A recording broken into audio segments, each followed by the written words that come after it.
Hello guys, my name is Hardik और आज का हमारा जो टॉपिक है वो पीपीआर पे बेस्ड है। मतलब हम आज पीपीआर के रिलेटेड टॉपिक लेके आए हैं। तो फर्स्ट ऑफ ऑल जिनका पीपीआर आ चुका है, I am very glad to know कि बहुत सारे लोगों के पीपीआर आ रहा है ना। तो I am glad to know कि बहुत सारे लोगों के पीपीआर आ चुके हैं। Congratulations to them.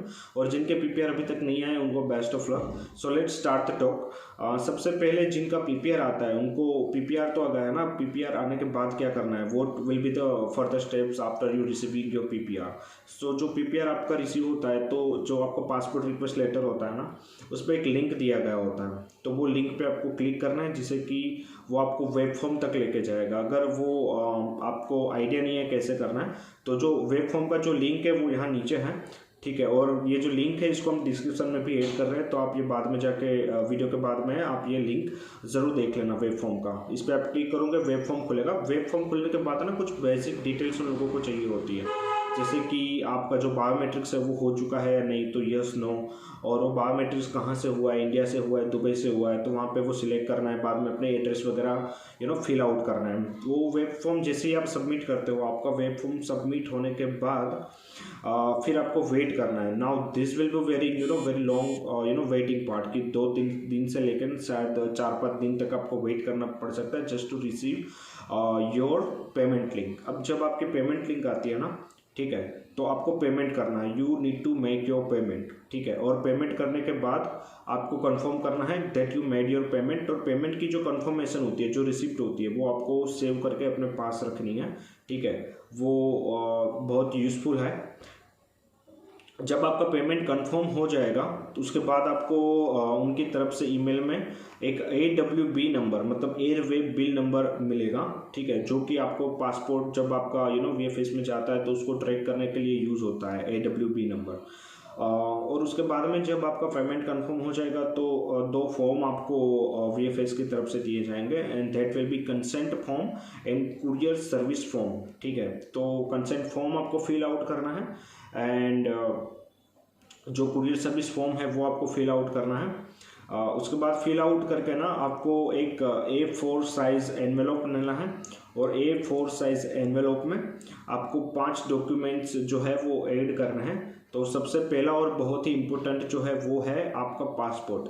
सेकंड जो है वो आपका पासपोर्ट रिक्वेस्ट लेटर, ठीक है। थर्ड जो है वो है आपका कंसेंट फॉर्म। फोर्थ जो है वो आपका करस्पॉन्डेंस लेटर है। और जो फिफ्थ है वो है आपका SMS का जो कुरियर सर्विस का जो फॉर्म था वो आपको ऐड करना है। उसके बाद में ना वो एनवेलप आपको सील कर देना है और वो आपको सेंड करना है VFS में, ठीक है। तो जो आप एनवेलप आप जब सील करोगे तो उसके ऊपर लिखना है टू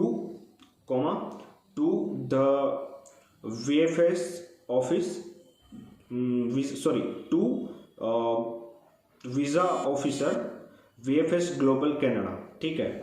आपको ये लिखना है। और ये लिख के आपको जो मतलब जैसे भी आपने जिस तरीके से भी कुरियर सर्विस जो है 1 वे है 2 वे है जो सिलेक्ट किया है उसके अकॉर्डिंगली ब्लू डार्ट का बंदा या तो फिर लेने आएगा, अगर आपने पिकअप सर्विस लिया है तो वो मतलब आपको देने नहीं जाना पड़ेगा, ठीक है। वो लोग रिसीव करेंगे और वो रिसीव करके ना मतलब जो आपका AWB नंबर होता है, वो जो ब्लू डार्ट का जो बंदा जब आपसे पासपोर्ट लेने के लिए आता है तो उनके साथ अपना AWB मतलब एयरवे बिल नंबर जो है, ठीक है, वो आपको कंफर्म करना है। ये आपको ध्यान रख के करना है, ठीक है, क्योंकि इसी से आपका जो पासपोर्ट है वो ट्रैक होगा। फिर आपका पासपोर्ट वो बंदा लेके जाएगा और फिर जब वो वीज़ा ऑफिसर रिसीव करेगा उसके बाद में ना इन बिटवीन आप ट्रैक कर सकते हो कि मेरा पासपोर्ट कहाँ पे पहुँचा है, क्या है ना।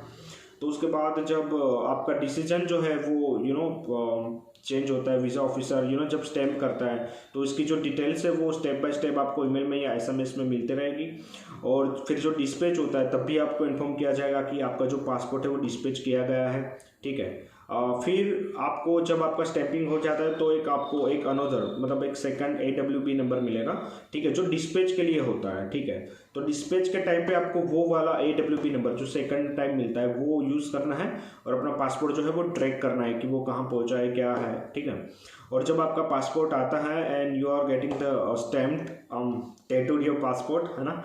तो जैसे आपका पासपोर्ट आपके पास आता है तो उसके बाद का जो स्टेप रहता है वो GCK में रहता है। तो GCK में आपका जो डिसीजन मतलब सॉरी जो एक टेबल रहता है ना वो चेंज होता है, मतलब आपका फाइनल डिसीजन से लेके मतलब आपके एलिजिबिलिटी क्राइटेरिया खत्म होने के जो डिटेल्स है वो आता है।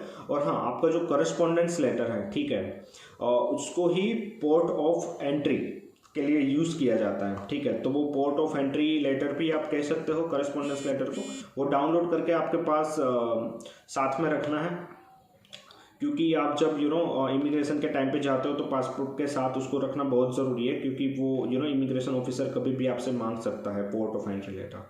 तो that's it for this video. जय हिंद, वंदे मातरम।